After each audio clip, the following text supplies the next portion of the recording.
scored to restore parity in the game. So I mean, that's as far as football is concerned. Other games went on. You know, the likes of AS Roma played, Galatasaray played, the Chess Sports, Roma I think lost, and all of that. A lot has been happening as far as football is concerned. But you started the show. Your opening remarks had to do with illegal mining in Galamsey, which has been an albatross around our necks.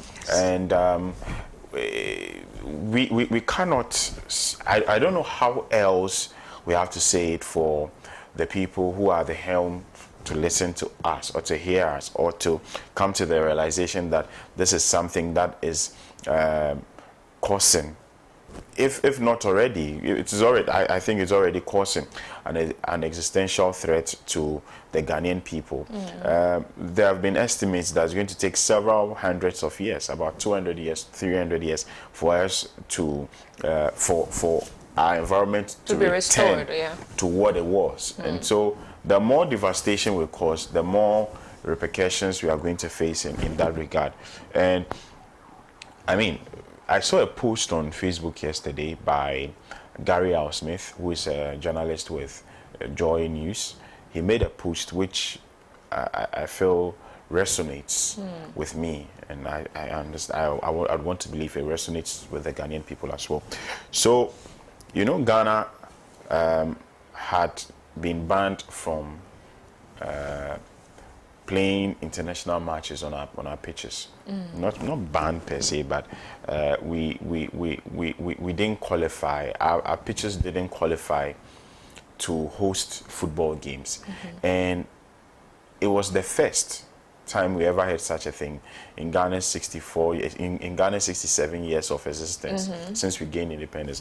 There's never been a time where we've had to go play matches outside of the country. We've always played matches here in the country. So what that was going to be an international disgrace. So what the president did was that he quickly set his men to task. When I say his men, I want to believe that should be the Ministry of Youth and Sports and then the Ghana Football Association. And so they quickly had to restore the Accra Sports Stadium to normalcy. So they had to green the grasses, water them, ensure that the pitch is very level in order to meet international standards. The president, I understand, personally called the president of the Confederation of African Football to... Yeah, I saw it in the news that CAF had, you know, given the go-ahead. Yeah, so he had to personally call them to come and check again, you know, and tell them that we have put our houses in, or we've put our house in order, so they should come in and check. So they came to check and then realized that okay, the Accra Sports Stadium is fit for fit for football games. It is fit for purpose, and so we should play it over there. So the question now then is that if the president is so much annoyed that about Ghana, the possibility of Ghana playing an international fixture outside of Ghana, outside of our home soil. If he's so much bothered about that, to the very extent that he had to quickly call the CAF president to intervene and then set his men to the task to ensure that the Accra Sports Stadium is fit for purpose, why can't he do the same with Galamsey? Then it means that he really can fight it if he decides that, look, every illegal mining activity is going to grind to a halt today. If the president, who is the commander-in-chief of the Ghana Armed Forces, decides that this should happen, then it is going to happen. So it appears that, and for me, I may sound a bit harsh with my words, and I don't think it is harsh, but it is the very zenith of insensitivity, wickedness, and anybody who does that can commit murder to me. For the very fact that you know that this is what this thing is doing to the environment, you are aware that this is the rippling effect of Galamsey on the environment and on the very people that you govern. The over 33 million Ghanaians over which you lord or over which you rule or whom you lead. This is a devastating threat or an existential threat to these people, and you decide that you do absolutely nothing about it. That for me is the very zenith of wickedness. It is sheer wickedness that people are being born without limbs. I wish Akufo-Addo would give birth to a child right now. Any of his daughters would give birth to a baby right now, and the baby wouldn't have limbs. And how would he feel about it? This is what Ghanaians have had to go through. Some Ghanaians, we're still going through it. And yes. the very fact that the cascading effect of this devastation has to do with the food we eat, the food chain. It affects the food chain. Yeah. So the water that they use to irrigate the crops, like exactly. cabbage and all those things that we eat, basically are contaminated with mercury and cyanide. Yeah. You see, so yes. And what are the effects of consuming these harmful chemicals? Exactly. But the president's wife and children have the resources to go to Accra Mall or West Hills Mall. I mean, they wouldn't go to the market to go buy. They wouldn't go to Agbogbloshie. They go to Accra Mall. I mean, I think they're over-resourced. Yes, they're over-resourced. They even go to London to get to eat lunch. And then go and get these groceries and prepare food at home.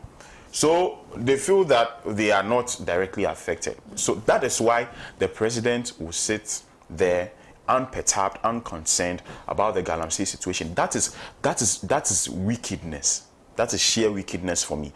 I cannot for the life of me understand why anybody who is a human rights activist or lawyer, so to speak, so-called, and says he cares about the people that he rules over. It's such a paradox, will just be there, it's such a paradox, unperturbed, unconcerned, while the very people around him engage in this, canker. And because he feels that he is so far removed from it, he does not care a hoot about it.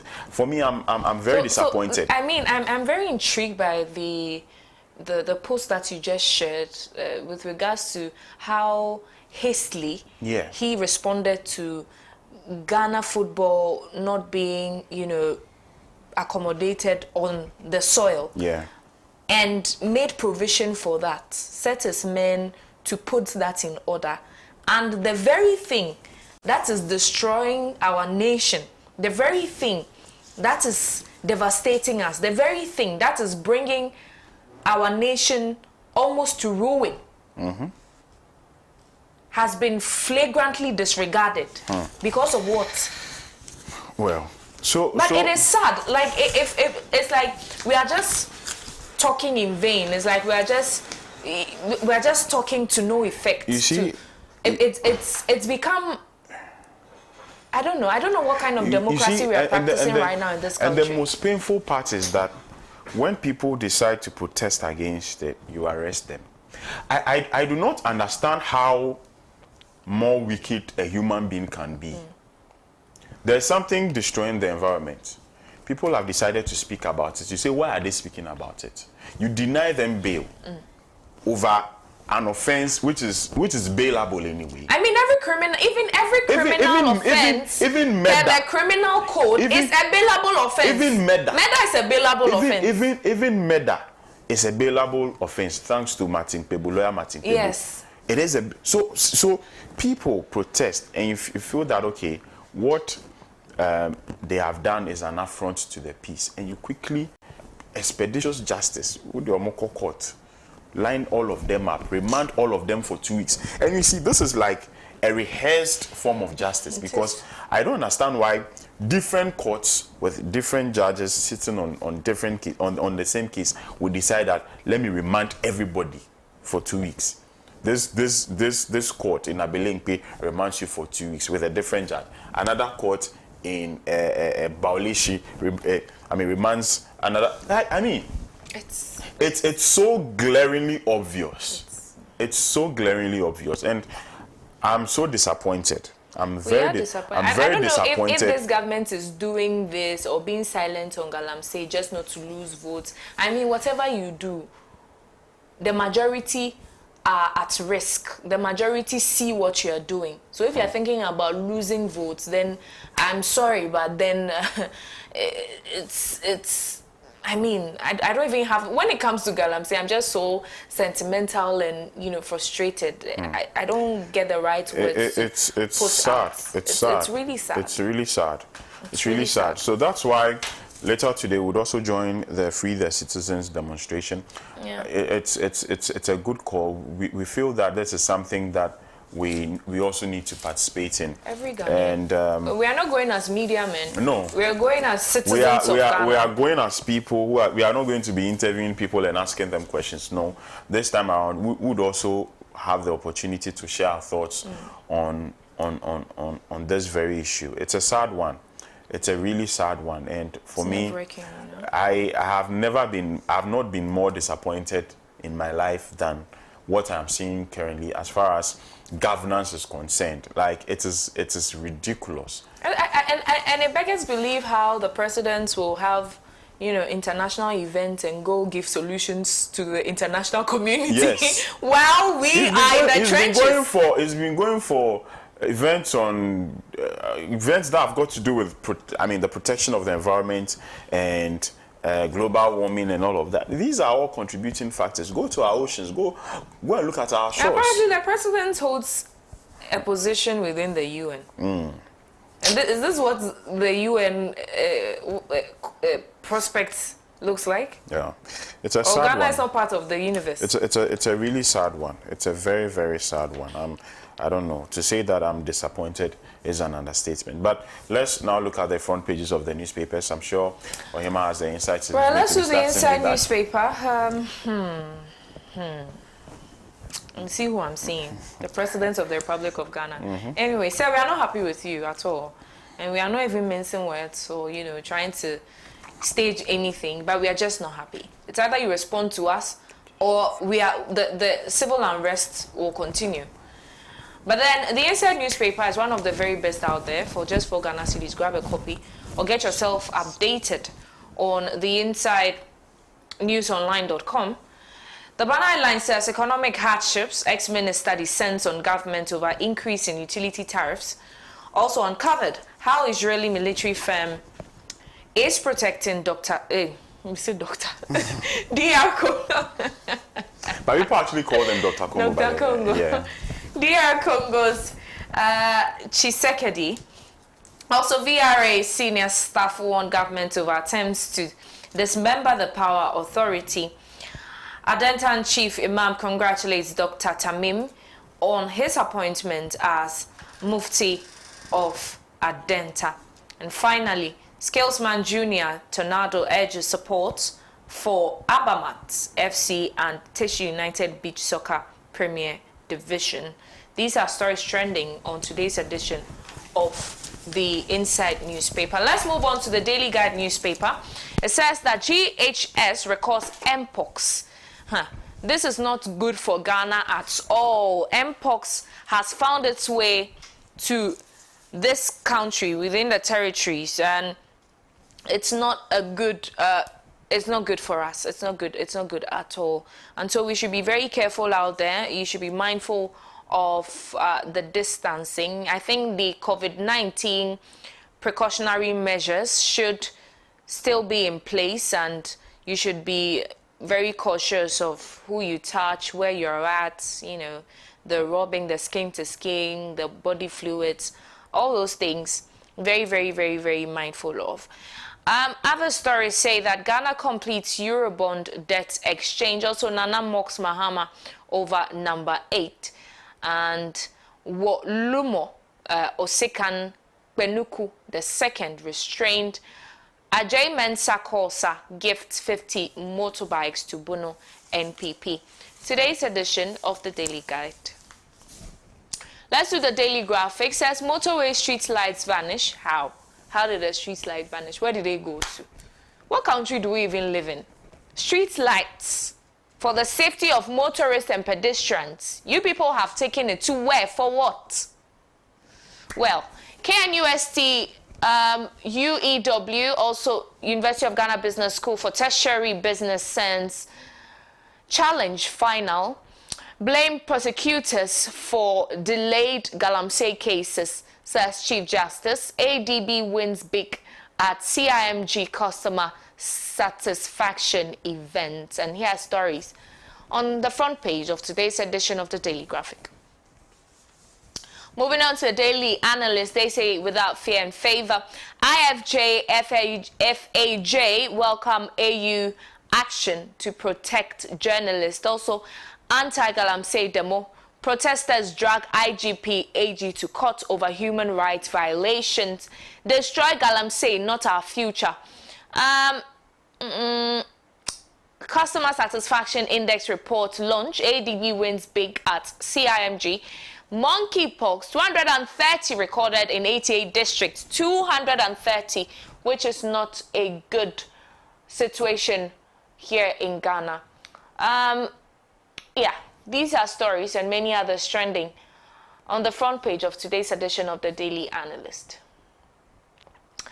On to the Informer, Abomante family appeals to government over regularization of AGYEKUM lands. Also, Beta Amid cries wolf. Baumia embodies loyalty, clear vision. Government Jospon Group unveil ultra-modern recycling plant. And on the top right corner, reject Mahama over poor economic record. Varsity Dawn urges. The Informer. The ABC News says that Mahama must not run away from debating Baumia. Also, Mahama's poor economic record makes him unfit to lead Ghana again. Coming from Professor Isaac Bodi. Ghana TVET service launches Japan-Ghana Automotive Engineering and Cultural Exchange Program. The ABC News. The Herald newspaper captures that ACHIAA slams devilish, quote-unquote, rumors about Bedi Eto'o's health, cries out, the hatred is deep and scary. Highlights of NDC and MPP manifestos on agriculture. Kolebu CEO sends packing by board. Also, Tamale gets new integrated waste management plant. Ekapem North Assembly angry at local government minister for division of common fund by Dokuya. Finally, Furious Akufo-Addo considers arrest and prosecution over ECG mismanagement. The Herald newspaper. Let's do the hawk. From Ghana to Jordan, Angela lists fraud network exposed. Interpol hot on her trial in $54 million scam. Akufo-Addo hails local leaders for upholding peace. Voter register not perfect, not final, says Jane Mensah. The Hawk newspaper. Let's do the Daily Searchlight. We must take Galamsey battle to NDC MPP Ashigbe. 36-year-old woman allegedly pours acid on boyfriend in Tema. Alan Tremate pledges to complete the Greater Kumasi Industrial City project. And here are stories on the front page of the Daily Searchlight. The Republic Press says Akufo-Addo begs Labour Union over planned strike. Also, MPP calls out Owusu Bempah over Mahama prophecy. And not sure. Gabi bemoans hatred towards Asante Bedi Eto'o. Democracy have protesters sue IGP AG. And Ghana records first monkeypox case. 230 suspected cases under investigation. The Republic Press newspaper. All right, that'll be all for our selected newspapers. On the newspaper headline segment, it has been myself, AGYEKUM, and Bless Koko ALORMASOR on this segment. But Bless takes a seat on the newspaper review segment to delve into the topical issues. But we remind you that we are joining the protesters on the streets of Accra. We're combing the street with our voices loud, thunderous on the streets of Accra, crying out to the persons at the helm of affairs that, you know what, we are tired of Galamsey. Galamsey is killing us. It's killing, our natural resources, our water bodies, our forest reserves and all that, causing mothers to bring forth limbless children, blind children, children with so many defects, which is heartbreaking, it's nerve-wracking, and this is not what we want to see. This is not the future, in fact, that we were promised. And so our leaders must hear us, and they must hear us now. Galamsey must stop, and it must stop now. Good morning to you. We have more coming. Do stay. The protesters draped in red and black to symbolize mourning and anger are not only fighting for freedom of their detained comrades, but also raising alarms over devastating environmental and health impacts caused by illegal mining.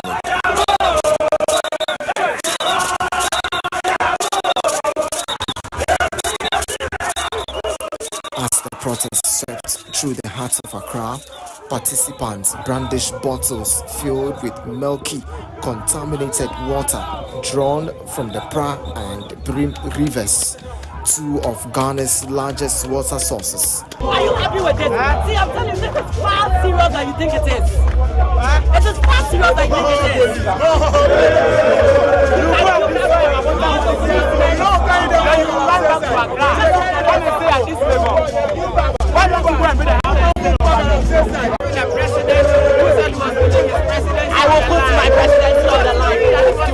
Chants of Ghanaian national anthem, along with haunting melodies of patriotic songs, echoed through the streets as demonstrators danced, waved placards, and demanded justice. Today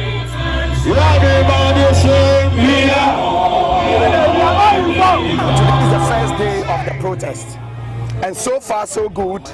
We've had some concerned Ghanaians already on the street, left their jobs, left whatever they will be doing the street to register their displeasure against the devastation caused by Galamsey, and also destruction of the spirit of democracy by state authorities.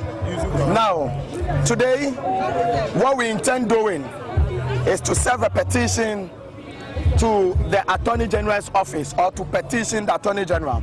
Judiciary shouldn't also fall short of their conduct. They shouldn't be very unlawful like the police did in the abduction of our comrades. They should release the people, throw away the charges, because if they prove that there are excesses, then the police also have had some excesses. You manhandle people, you hit people, you detain them without, even as we speak today, some people have been moved from their cells to other cells. Wow. What is the motion behind this? Are they criminals? What do we tend to achieve in this dispensation with this kind of tyrannical rule? What is wrong with us? The protesters accused governments of failing to act decisively, allowing vested interests to prioritize profits over people's health and the environment.